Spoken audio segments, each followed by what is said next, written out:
তোমাদের কারোর মধ্যে যদি আলাদা ইউনিক কোনো ট্যালেন্ট থাকে তাহলে দেখাতে পারো। আমার আছে। দেখাও।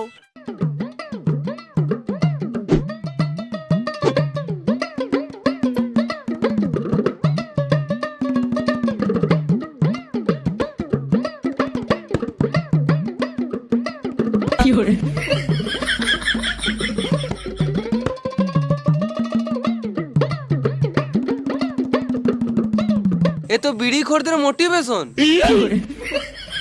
আমি একটা ট্যালেন্ট দেখাতে চাই। তুই পা দিবি না সুরে বাচ্চা, এখনই উঠে ঘর চলে যাবো। না না পাতবো না, আমি গান শোনাবো। বাহ, এবারে মনে হচ্ছে মনটা শান্তি হবে। বেশ, শোনাও।